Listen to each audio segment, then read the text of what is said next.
Des ondes Vocast, l'univers de la radio en podcast. Des ondes Vocast, le podcast qui parle de radio. Pour ce dernier épisode de l'année 2019, comme d'habitude, on va parler de la radio d'hier, d'aujourd'hui et de demain. Vous écoutez Des ondes Vocast, bienvenue.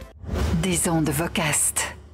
Aujourd'hui, à mes côtés, 3 personnes qui vont se succéder pour nous raconter des choses très intéressantes. Pour commencer, Antoine Libotte, journaliste à Nostalgie Belgique et donc surtout grand passionné de radio. Bonjour Antoine. Bonjour Anthony. Alors lors du dernier épisode, nous avons parlé de la radio au Royaume-Uni et je me suis dit que pour la partie zapping actualité radiophonique, on allait continuer de parler des radios en dehors de la France.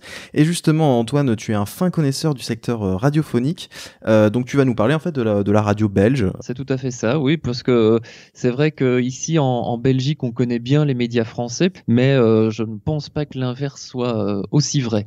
Juste après, pour la partie innovation, je recevrai Laurent Berbon, responsable éditorial du Brief, le nouveau flash d'Europe 1 en podcast conçu pour les assistants vocaux. Nous dresserons ensemble un premier bilan 5 mois après le lancement du projet. Et enfin, pour la partie archive de cet épisode, on sera avec Christophe Dallance, 3e partie de notre série sur RFM. Lors du précédent épisode, nous vous parlions de sa période de brouillage. Aujourd'hui, on reviendra sur la période RFM, la radio FM. RFM non plus dirigée par Patrick Meyer, mais par Andrew Manderstam. Restez bien avec nous jusqu'au bout, on vous fera écouter des archives exclusives. On commence tout de suite avec un zapping radio, c'est le tour des ondes en 80 tours, spécial Belgique avec Antoine Libotte. Des ondes Vocast, le tour des ondes en 80 tours. Alors pour parler des radios belges, je reçois Antoine Libotte, journaliste à Nostalgie Belgique. Alors justement, tu me disais tout à l'heure, Antoine, que à juste titre, les Belges, notamment ceux de la communauté francophone, connaissent bien le paysage média français, mais en revanche, voilà, les Français ne sont pas spécialement au courant de ce qu'il se passe en Belgique. Et puis moi compris, je me reconnais un peu dans ce que tu dis. Je ne pense pas être le seul en France. Alors du coup, est-ce que tu peux nous faire une présentation du paysage radiophonique belge, du moins pour la partie francophone? Mais on peut commencer par la RTBF, par exemple, qui est le service public. Donc, en Belgique, francophone et néerlandophone, en fait, c'est un peu comme en Suisse. Il y a vraiment une entité qui chapeaute la radio, la télévision. Et donc, en ce qui concerne la RTBF, qui reprend à peu près un tiers de part d'audience au niveau de la dernière étude du Centre d'information médias, eh bien, il y a 5 stations en FM.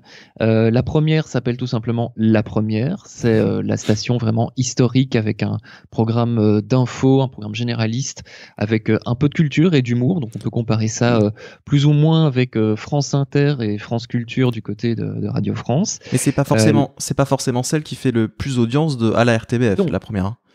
Non, parce qu'en fait, celle qui fait le plus d'audience, c'est le deuxième programme, c'est Vivacité, qui est l'équivalent de France Bleu. Donc, ça résume, à mon avis, très vite et très bien ce que c'est. C'est le programme de proximité avec décrochages régionaux. C'est aussi la station qui est privilégiée pour tous les événements sportifs, comme les matchs de Pro League, qui est l'équivalent de la Ligue 1 chez nous, ou encore le Tour de France. D'ailleurs, cet été, il y a eu un canal événementiel diffusé sur le réseau DAB+, belge francophone, Viva Tour, qui reprenait le commentaire audio de la Une, la chaîne de télévision, pour les personnes qui n'avaient pas la possibilité d'être devant leur téléviseur pour suivre le tour. Vivacité. Il y a un programme de la Vivacité que tu m'as fait découvrir qui était vraiment sympa, qui est assez folklorique. C'est une émission sur le patrimoine belge et les langues régionales du pays qui s'appelle Stomp, Peket et des Rouettes. Je sais pas si je le dis bien. C'est Stomp, Peket et des Rouettes. Voilà, c'est ça. Alors on a un extrait à écouter pour les auditeurs pour qu'ils se fassent une idée. Tu nous en parleras un petit peu après. Ok. Une salade, un mélange, à la sauce ou parfum. C'est meilleur quand ça sonne avec un peu de sel. Et des rouettes. Jusqu'à 22h sur Vivacité. Stumpeke et des Rouettes. C'est avec Louise Moore. Allez, toi. Bonsoir à tous, on espère que vous allez bien. Bienvenue dans Stumpeke et des Rouettes, l'émission qui met des paillettes sur les langues et les cultures de Wallonie et de Bruxelles. On est ensemble pour 2h30 d'émission, histoire de vous en faire découvrir toujours plus sur nos expressions, nos langues, nos coutumes régionales. D'où que vous veniez, il y en aura pour tous les goûts ce soir, grâce à nos chroniqueurs de talent. Jacques, vous êtes avec nous pour la région de Liège. Est-ce que ça va, Jacques? Ah ouais, ça va fouir bas, il fait béo de fou et tout le monde est bino. Oui, il me semble, vous avez l'air particulièrement en forme. Alors Stumpeke et des Rouettes de la radio au public belge Vivacité. Alors toi t'aimes bien ce programme du coup Oui, alors en fait, c'est un programme qui est aussi décliné en télévision sur la une un dimanche sur deux à 10h30, à l'heure de la messe, diront certains. Oui, parce que c'est la suite, en fait, ça prend la suite d'un autre programme qui était diffusé sur la RTBF qui s'appelait Wallons-nous et qui met vraiment en avant voilà, les langues régionales, les patois, les dialectes que l'on entend moins de ce côté-ci de la frontière linguistique. Au niveau de la Flandre, on utilise un peu plus souvent les patois néerlandais. Et donc du coup, c'est vrai que remettre un peu au goût du jour ces langues qui vont peut-être paraître désuètes pour un public un peu plus jeune, moi ça me fait un peu plaisir. Alors je comprends que tu compares un peu Vivacité à France Bleu parce que voilà, typiquement on est sur une radio de proximité, quoi. Oui, c'est ça. En fait, Vivacité est né d'une réforme des radios de la RTBF en 2004. Et en fait, à la base, il y avait 3 stations qui composaient le réseau région de la RTBF. Il y avait Fréquence Wallonie en Wallonie. Il y avait Bruxelles Capitale qui est né en 1991, pardon, 91 ou 92. Vas-y, tu peux le dire, tu peux le dire 90, il n'y a pas de souci. C'est spécial belge. Donc Et il y avait aussi une station qui s'appelait Radiolène qui était diffusée à Verviers dans l'extrême est de la Wallonie, et tout ça a été refondu sous la dénomination Vivacité, et donc maintenant il n'y a plus qu'une seule marque Vivacité avec des découpages, des décrochages matin et après-midi. Alors tu as parlé pour le groupe la RTBF donc de la première et Vivacité, quelles sont les autres radios du groupe du service public ? Alors il y a Musique 3. Musique 3, c'est l'équivalent de France Musique. C'est le programme de musique classique, de jazz et de musique du monde. C'est aussi une des premières stations qui a bénéficié de la FM stéréo dans les années 60. Et ça a été vraiment, depuis le début, c'est le programme de référence en musique classique en Belgique. Ensuite, il y avait une 4e station avant 2004 qui s'appelait Radio 21. Et Radio 21, c'était une radio pop rock et aussi un peu classique rock qui s'est en fait dédoublé en 2 stations qui s'appellent Classique 21 et Pure. Classique 21 qui est la radio classique rock et aussi la radio de l'infotrafic, du radioguidage. Quand on est sur un autoradio et qu'on branche le signal infotrafic sur son autoradio et qu'on est sur une radio de la RTBF, on passe très souvent sur Classique 21. Il y a aussi les panneaux le long des autoroutes, c'est un peu notre 107.7 du côté belge francophone. Et puis Pure qui s'appelait Pure FM au début, qui est vraiment la radio pop rock électro R&B qui est à comparer au Move et qui avait une diffusion même en ondes moyennes au début, parce qu'il y a eu une petite polémique en fait au tout début de son existence, et que cette radio avait besoin de fréquences pour émettre, parce que c'était un tout nouveau réseau de fréquences que la RTBF devait mettre en route. Et donc il y avait 2 gros émetteurs FM diffusés qui diffusaient Pure en Wallonie, celui de Wavre et celui d'Anderlu dans le Hainaut. Et il y avait 2 émetteurs ondes moyennes, un dans le Luxembourg et un en région liégeoise. Et en fait, ce qui s'est passé, c'est que la RTBF a grappillé petit à petit des fréquences à des stations privées, des fréquences qui étaient destinées à des stations indépendantes et des réseaux privés, qui ont évidemment moyennement apprécié l'opération. Et on peut le comprendre. Alors justement, les radios privées belges, qu'est-ce que tu peux nous dire aujourd'hui ? Quels sont les groupes qui existent en Belgique ? Alors il y a 2 grands groupes privés en Belgique francophone. Il y en a un qui est très bien connu en France, qui s'appelle RTL, qui reprend à peu près 28% de part d'audience et qui édite 2 services. Le premier, c'est Bel RTL, qui est en fait, comme son nom l'indique, le pendant belge de RTL France, avec 3 décrochages d'informations tôt le matin pour Namur, Liège et Charleroi. C'est une radio généraliste, une radio d'info, une radio d'humour qui reprend par exemple les grosses têtes. Par contre, on est d'accord que ça n'appartient pas à M6 Group. Non, ça n'appartient pas à M6 Group, ça appartient à RTL Group, qui est la version belge de M6 Group, si on veut vraiment simplifier à l'extrême. Et c'est une station qui a succédé en 1991 à RFM. Alors attention, c'est pas le RFM dont on va parler un peu plus tard dans ce podcast, mais c'est Rossel, le R de Rossel, qui est en fait la boîte qui édite les journaux Le Soir, Sud Presse, La Voix du Nord ou encore Contact FM de l'autre côté de la frontière. On a en France, oui. Donc le groupe RTL avec Bel RTL, l'autre programme de ce groupe. Alors c'est Radio Contact, à ne pas confondre avec Contact FM. Radio Contact qui diffuse principalement de la musique pop, qui a eu une déclinaison flamande par le passé, qui a toujours une déclinaison germanophone dans l'extrême est du pays. Alors il y a aussi le groupe N Group où tu travailles. C'est ça, le groupe N-Group, c'est en fait l'équivalent du groupe Énergie en France, qui sont des versions belges des stations françaises. Nostalgie fête ses 30 ans cette année en Belgique francophone. Si sur Nostalgie, on a pratiquement toute la programmation est belge à 100%.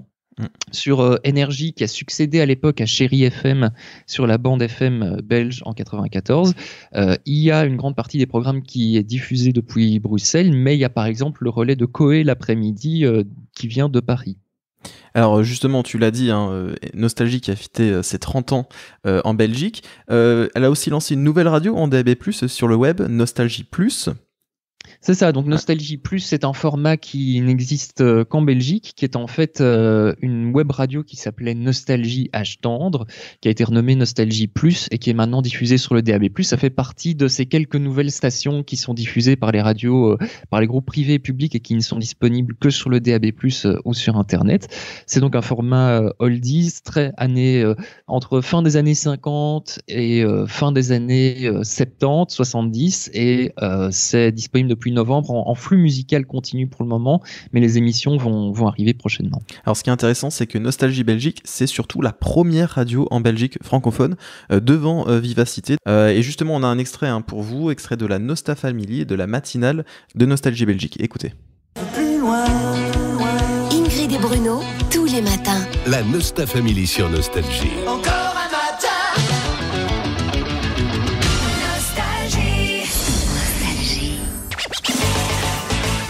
Grande opération exceptionnelle.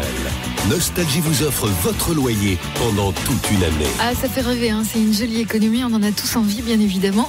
Extrait de la Nosta Family avec Ingrid et Bruno de 5h à 9h sur Nostalgie Belgique. Alors c'est assez surprenant car finalement on retrouve des mécaniques d'antenne identiques en France, mais surtout entendre des noms de radio françaises mais avec un programme belge, comme là avec Nostalgie, c'est assez amusant à écouter, mais bon, rappelons que pas mal d'animateurs sont passés par la Belgique avant de venir en France, et Michael par exemple qui était sur Énergie Belgique, avant d'être à la libre antenne de Énergie France en 2005. Antoine, tu nous as parlé du service public, des groupes RTL et N-Group, mais il y a d'autres réseaux, d'autres radios, je suppose ? Alors oui, il y a deux réseaux urbains. Le problème de la Belgique et de la fragmentation entre Flandre et communauté française, c'est que évidemment les territoires sont très petits et qu'il n'y a pas forcément place pour beaucoup de réseaux pour avoir des réseaux de qualité correcte. Donc ce qu'il y a, c'est qu'il y a 4 réseaux communautaires en FM qui vont couvrir toute la fédération Wallonie-Bruxelles, ce qui est l'autre nom de la communauté française. Et puis il y a 2 réseaux urbains qui vont vraiment se focaliser sur les grandes villes.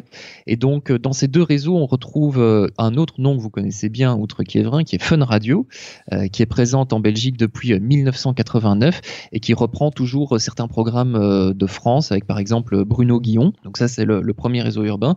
Le deuxième s'appelle DH Radio, qui en fait existe depuis bien longtemps, parce qu'en fait c'est la descendance d'un ancien réseau provincial de la province de Liège qui s'appelait Ciel Radio, qui a été rebaptisé Twiz entre 2010 et 2014, et depuis 2014 cette station s'appelle DH Radio, qui a un format musique info et qui avait un partenariat avec Europe 1 fut une époque. Alors, on pouvait écouter On va se gêner de Laurent Ruquier, ou par exemple les interviews de Jean-Pierre Elkabbach étaient rediffusées sur DH Radio. DH, c'est le nom d'un des quotidiens en Belgique francophone qui s'appelle La Dernière Heure et qui est généralement appelé l'ADH. Et c'est une radio qui est amenée à disparaître parce qu'elle n'a pas été réautorisée par le Conseil supérieur de l'audiovisuel dans le nouveau plan de fréquence. Alors, parlez aussi un peu de Sud Radio et Maximum. Alors, oui, Sud Radio, en fait, il y a Sud Radio et Maximum. Ce sont les 2 des réseaux provinciaux qui sont diffusés en Belgique francophone. Sud Radio est diffusé dans le Hainaut, Maximum est diffusé en province de Liège.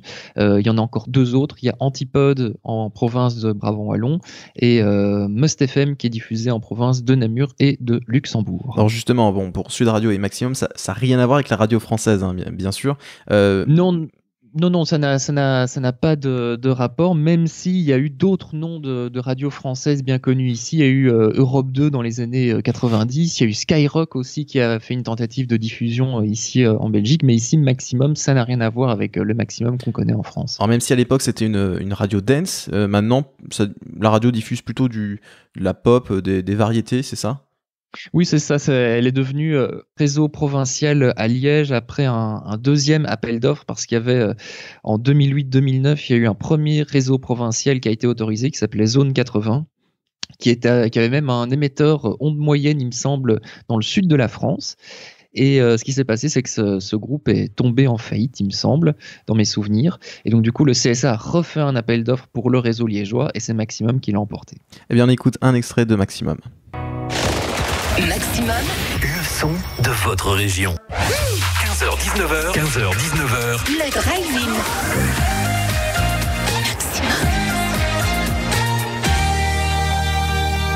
Bonne fin de semaine avec le son de votre région.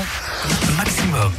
Et avec le nouveau Alec Benjamin, il s'appelle Jesus in LA. Et dans quelques instants, c'est Yannick Noah qui nous montrera la voix des sages. Il nous fera entendre la voix des sages juste après la voix de notre Max Event. Max Event. Ça se passe en province de Liège. Avec André Lucas, on parle aujourd'hui du premier tournoi de Lucha Libro. Bonjour André. Bonjour Fred. Alors c'est un concept qui avait déjà eu lieu à Warem. On avait eu l'occasion d'en parler dans la Max Event. On réexplique ce que c'est. Alors la Lucha Libro, c'est du catch littéraire. Extrait de Maximum, la radio belge créée en 2006. Merci Antoine en tout cas pour ce point complet sur la radio en Belgique. Alors on va continuer de parler ensemble sur la radio en Belgique. On va parler du lancement du DAB+, on va aussi parler des radios côté communauté germanophone et néerlandophone. Mais ça c'est dans Des Ondes Vocast Premium. Rendez-vous sur premium.vocast.fr, le lien est aussi dans la description. Si vous voulez en savoir plus sur le secteur de la radio en Belgique, c'est le moment, 1 € par mois remboursable et sans engagement. On teste de faire des contenus supplémentaires pour un flux à part, en partenariat avec Podfan qui génère ce flux premium. Donc si vous avez des difficultés pour y accéder, n'hésitez pas à nous contacter par mail, contact@vocast.fr. Mais en tout cas, si cette partie sur les radios belges vous a plu, pour la suite, on vous donne rendez-vous sur premium.vocast.fr. Vos avis, vos réactions sur Twitter, @a-libot pour Antoine, et puis @AnthonyGouraud, ANTHONYGOU2RUD pour moi. Place maintenant à la partie innovation du podcast. La radio a tout pour réussir, on va vous le prouver maintenant. Des ondes Vocast, la radio a tout pour réussir. Pour cet épisode, je suis ravi d'avoir en face de moi Laurent Berbon, journaliste à Europe 1, responsable du nouveau format en podcast Le Brief, journal conçu spécialement pour une écoute via les assistants vocaux. Bonjour Laurent. Bonjour. Et merci de me recevoir dans les studios d'Europe 1. Tous les jours de la semaine, on peut donc retrouver au fil des heures 6 flashs d'actualité avec un ton plutôt décalé mais qui reste sérieux. C'est très court, environ 2 minutes, mais ça va droit à l'essentiel et surtout c'est décalé dans le sens où il y a quelques illustrations sonores, extraits de films par exemple.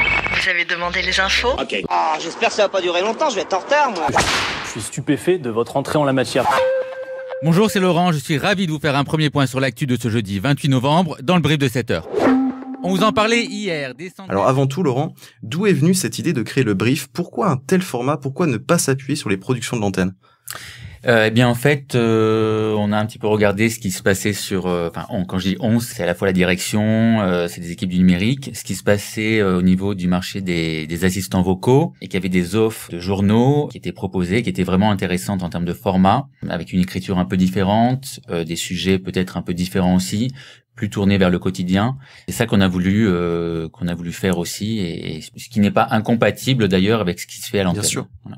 Alors la cadence de production est assez importante, 6 flashs chaque jour de la semaine et un épisode type magazine pour le week-end. Alors toi tu produis les 3 flashs de la matinée, c'est ça? Comment tu t'organises? Voilà. Alors moi j'arrive à la rédaction à peu près à 5h. Mon premier flash est à 7h. Donc c'est pas du direct, mais je l'enregistre et je le publie quelques minutes avant 7h. Donc en gros, j'ai 2 heures pour voir ce qui s'est passé dans la nuit en termes d'infos. Je regarde si côté antenne, il y a des informations un peu maison qui correspondent à notre format et qui soient davantage tournées vers ce que recherche l'utilisateur de la commande vocale, des informations avant tout pratiques du quotidien, tout en continuant quand même à informer sur les grandes actus du jour et de la semaine. Alors tu produis les flashs, mais tu es aussi en fait responsable du brief. T'as d'autres missions pour le brief. Voilà. Tu gères un peu l'équipe aussi, l'équipe de 4 personnes. Tu me disais Voilà, donc en fait c'est vrai que donc jusqu'à on va dire 8 heures, j'ai mes flashs à préparer, donc l'écriture, l'enregistrement, la publication.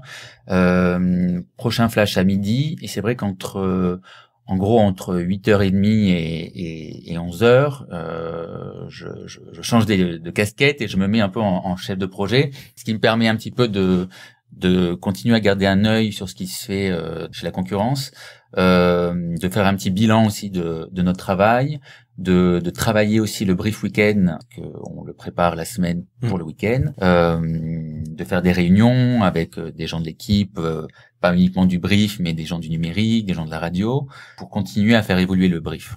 Alors, c'est une expérimentation et c'est insensé de tirer des conclusions dès maintenant, mais 5 mois après son lancement, quel premier bilan tu peux faire concernant le brief?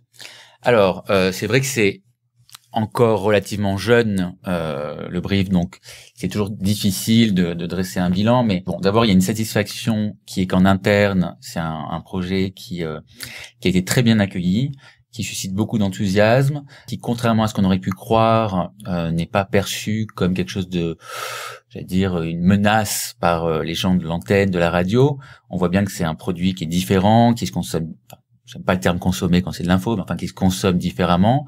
Donc en interne, c'est une vraie satisfaction. En externe, on a d'excellents retours sur les téléchargements, les chiffres. C'est une évolution tous les mois, constante. Donc je pense qu'il y a un vrai bouche à oreille qui s'opère. Tu confirmes le chiffre de 150 000 écoutes par mois? Oui, on est même plus de 150 000.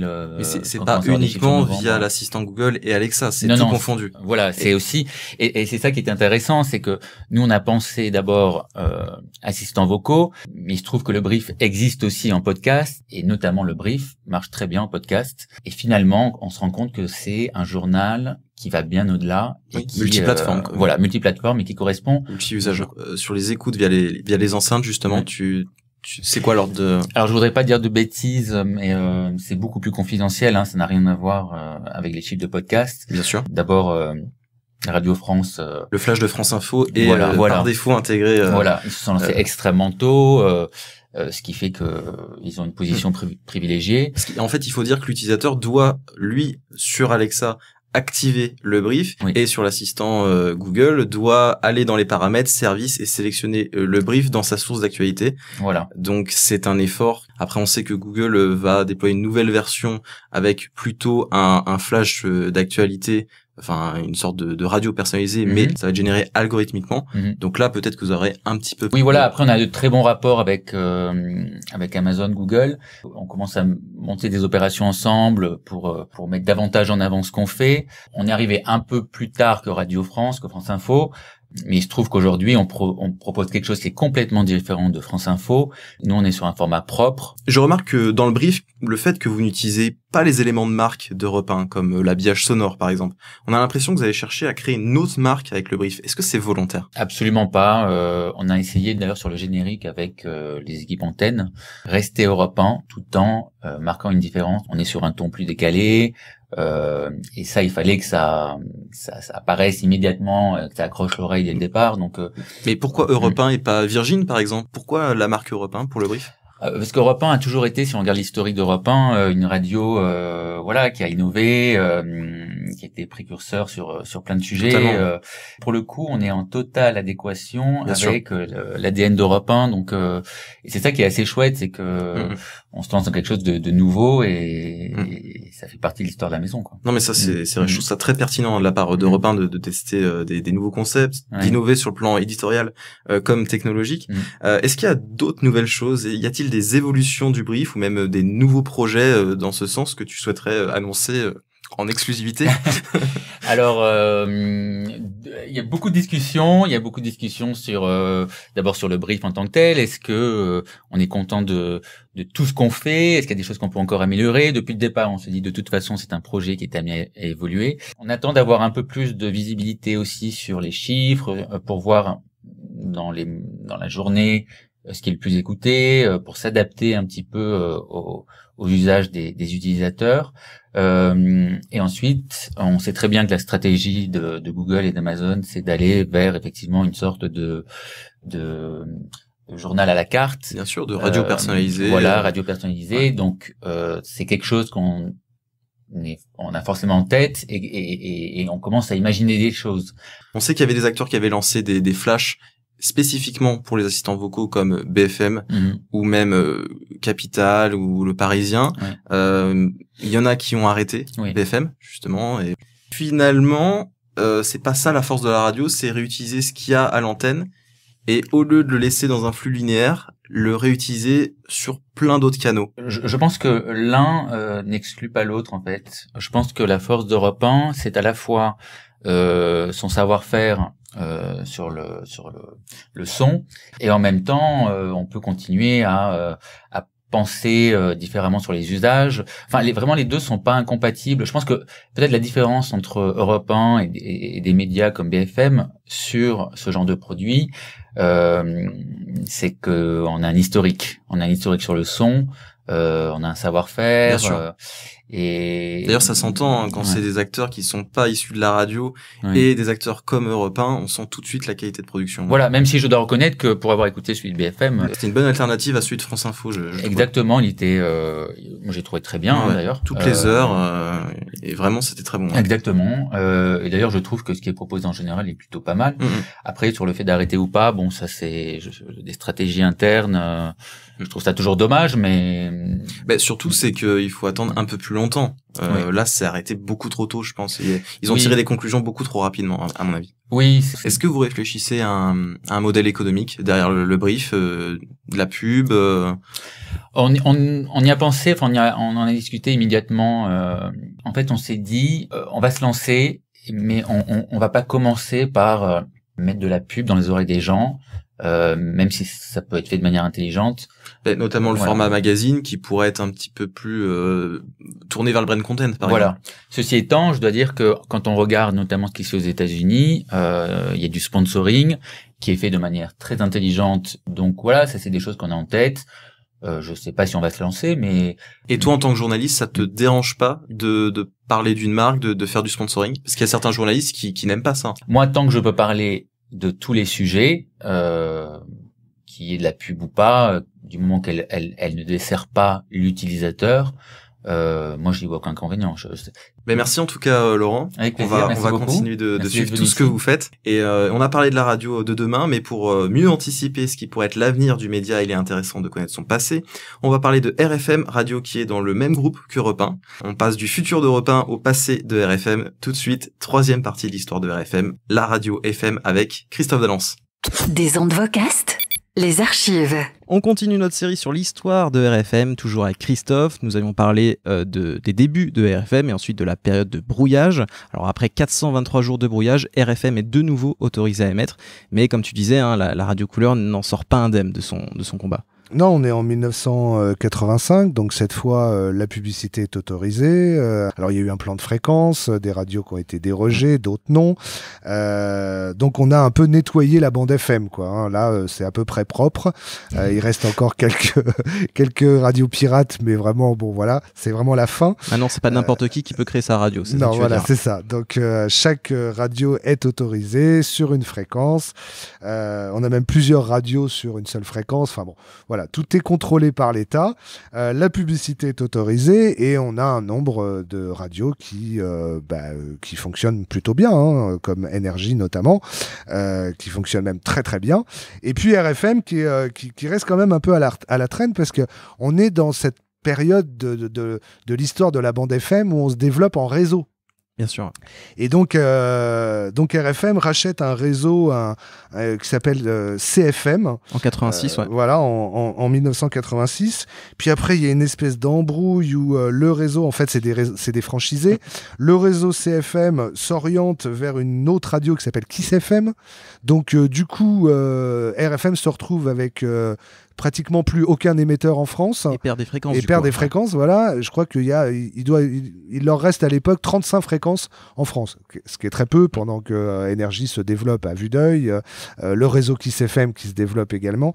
Et du coup, Patrick Meyer, au bout d'un moment, s'est dit, bon bah, moi je jette l'éponge. Alors pas complètement parce que il garde quand même une grosse part du capital de RFM. Je crois qu'il y a 35% qui part chez les Anglais, 35% chez Patrick Meyer et puis les 30% restants c'est une banque, genre le Crédit Mutuel. D'accord. Mais ça reste voilà, c'est les Anglais qui prennent le contrôle de la radio. Alors pas n'importe lesquels, parce que c'était le premier grand groupe de radio britannique qui s'installe donc à la direction de RFM, et puis Patrick Meyer au bout d'un moment va lâcher complètement l'affaire. Alors ce grand groupe c'est Crown Communications. Exactement, Crown Communication, qui est un grand groupe en fait britannique. Premier grand groupe de médias britannique anglais, et à la tête de ce groupe on a Andrew Manderstam qui devient donc le nouveau PDG de RFM. Alors j'ai lu une anecdote comme quoi en fait quand il est devenu PDG il s'est adressé aux salariés en anglais, c'est ça? Oui, c'est ça. Bon, c'était un gag, c'était de l'humour anglais, parce qu'il savait très bien parler français. Mais ça a été bien perçu ou pas, à la fois par les salariés et les auditeurs? Au départ, ça a été surtout surprenant. Et puis moyennement bien perçu par les auditeurs, parce que est arrivée une pléiade de stars. Ah oui, alors je vois à l'été 1989, RFM, donc qui devient la radio FM. La nouvelle grille des programmes, c'est vrai qu'elle est très ambitieuse parce qu'on a du Antoine Decaune, Carl Zero, Eddie Mitchell, Bruno Solo, Jean-Luc Reichmann, et surtout à la matinale de la saison 1989-1990, assurée par Mahler et Eric Lange, de 6h à 8h30. On écoute un extrait promo. Quand la vie vous balade de galère en galère, quand les matins dérapent, poussent et crachotent, ayez le réflexe RFM. Ouais, puis il faut regarder le journal de 20h pour savoir le temps qu'il va faire cet après-midi, quoi. Ouais, on verra ça demain. 6h, 8h30, Mahler et Eric Lange ont coupé du bois et préparé votre chocolat. Laissez-vous dorloter jusqu'au soleil levant. La voix de John Lennon, les cuivres de Phil Collins ont choisi la radio la plus au point. 6h, 8h30, du lundi au vendredi, RFM, les matins les plus au point. Le nouveau slogan de la radio, c'est plus la radio couleur, vous remarquerez, c'est la radio la plus au point. Et toi, tu écoutais du coup ce nouveau RFM, toi qui étais fan à l'époque? Oui, j'écoutais. Alors, déjà, je trouvais qu'il y avait plus cette authenticité qu'on avait pu vivre avec toute l'histoire mouvementée des débuts de RFM. Là, on était vraiment sur un programme ultra formaté, ultra commercial. Le format musical avait évolué également, donc on était sur une radio de tube. On découvrait plus rien. C'était une radio. C'était du soft rock, c'est ça? Oui, c'est ça. C'était du pop rock gentillet. Ce qu'on a aujourd'hui sur RTL2. C'est ça. C'est une espèce de mélange entre RTL2 et puis RFM actuel, quoi. Les nostalgiques se souviendront sûrement de Babubi Bobu sur RFM avec Antoine Decaune et Monsieur Albert. Bon, moins poétique bien que tout aussi aérien, ce message enregistré à bord d'un avion. Écoutez, 45 06 46 20, j'écoute. Bonsoir, et oui, on reçoit votre sale émission jusque dans les avions. Ici, tout va bien à bord, veuillez attacher vos ceintures et vos bretelles. Nous rappelons également aux dames que les pipes sont interdites durant le vol. Nous demandons également aux passagers d'Émile Laurent de suspendre son ravitaillement en vol. En espérant que le voyage se déroule dans les meilleures conditions, malgré Babubi Bobu, donc en direct de l'avion, par la compagnie RFM Sylvain à Toulon.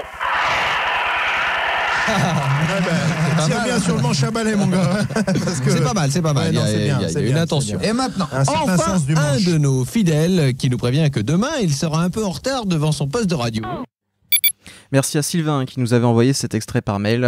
Il nous a contacté via le formulaire sur notre site web vocast.fr. Alors Babubi Bobu, c'était de 18h à 19h, saison 1989-1990 sur RFM, mais uniquement pendant un an également. On était à l'opposé du RFM de Coluche. C'est une radio très très formatée, voilà. Ouais. Alors que RFM avait montré une espèce de vent de liberté totale, presque anarchique.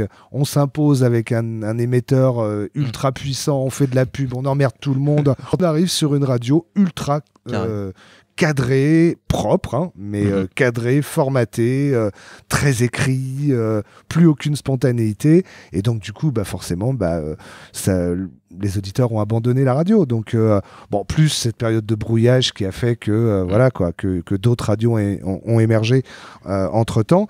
Bon, alors, sinon, en janvier 1991, la commercialisation des espaces publicitaires de RFM est confiée à la Régie d'Europe 1. Déjà, les Anglais ont décidé de se retirer du projet RFM, qui n'avançait pas, entre les fréquences qui n'arrivaient pas, qui n'étaient pas attribuées, les sondages qui étaient au plus bas. Je crois qu'on était à même pas 1.5 sur le Natio.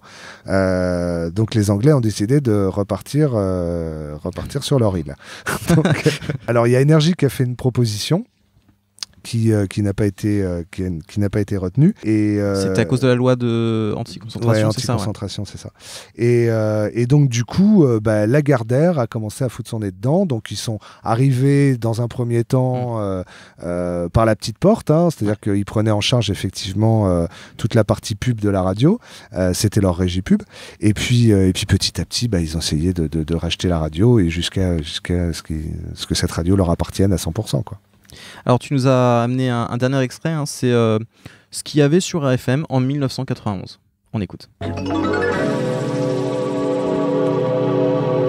On retrouve tout de suite Eric Lange et Steely Dan, c'est sur RFM. Écoutez ça. Pas mal, hein. Salut Marc.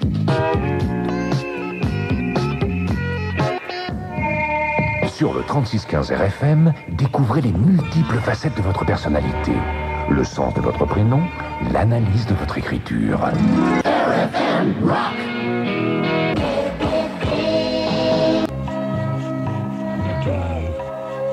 RFM Jive to the beat, Arnaud. Et puis au-dessus, Kate Bush. C'était un peu plus calme que tout à l'heure. Depuis Mick Jagger, on a fermé les vannes, comme on dit. Ça tombe bien, tiens, on va faire un petit bonjour à Vannes, dans le Nord. Vannes, là-bas, on nous écoute sur 102.3. Donc bonjour à tous les gens du Nord de la France, à tous les autres également. Il est 2h32 sur RFM. Voici Mr. Big. Hold on, little girl.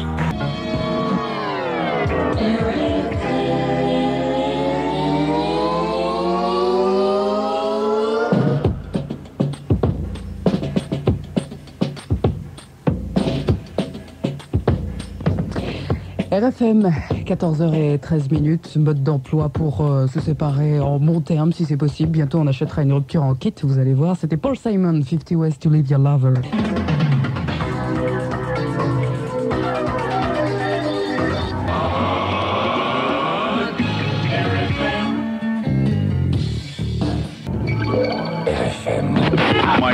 Ah oui, parce qu'il faut quand même expliquer que quand les Anglais sont repartis avec leur pognon, toutes les stars ont déserté. Forcément. Tout le monde est parti aussi. Donc on s'est retrouvé en fait avec un espèce de format Music and News. On revenait sur la formule Music and News avec des animateurs toute la journée, des animateurs de flux. Le format n'était pas très bien défini, donc on retrouve l'habillage de Patrick Meyer qui est revenu, mélangé avec l'habillage du moment. Enfin, c'était un peu un grand n'importe quoi. C'est-à-dire que chacun était un peu livré à lui-même. Donc voilà. Toi, tu as décroché à ce moment-là. Ça sentait le vide, quoi. Enfin, c'était un peu vide. Donc alors en 92, du coup, malgré ses 114 fréquences quand même, Crown Communication connaît des difficultés financières et Europe 1 entre, comme tu l'avais dit, progressivement dans le capital de la radio. En 1994, le groupe Lagardère, donc propriétaire d'Europe 1, rachète définitivement RFM et dès septembre 1994, la station devient RFM, la radio en or, avec un format Gold. Mais ça, c'est une autre histoire. Merci Christophe. Je vous en prie, avec plaisir. C'est la fin de cet épisode des Ondes Vocast, le podcast sur la radio. Merci à vous de nous avoir écoutés. En voix off, Estelle Hubert, et pour les crédits musicaux, c'est Rob. It's a Blast, la BO du film Radio Star. Parlez de ce podcast autour de vous à tous les passionnés de médias, de radio, de podcasting. Nous sommes disponibles à l'écoute sur notre site web vocast.fr, mais aussi sur toutes les plateformes Apple Podcasts, Google Podcasts, Deezer, Spotify, TuneIn et même sur YouTube. N'hésitez pas à vous abonner au podcast des Ondes Vocast. On vous propose le podcast avec des épisodes en intégralité, mais aussi juste les extraits, des parties qui pourraient plus vous intéresser que d'autres, pour vous apporter la meilleure ergonomie d'écoute. J'espère que vous avez apprécié ce nouvel épisode. Nous attendons vos réactions par mail contact@vocast.fr ou sur mon Twitter @AnthonyGouraud, ANTHONYGOU2RAUD. Prochain épisode comme d'habitude à chaque début de mois. Rendez-vous l'année prochaine, début janvier 2020. Ciao. Des Ondes Vocast.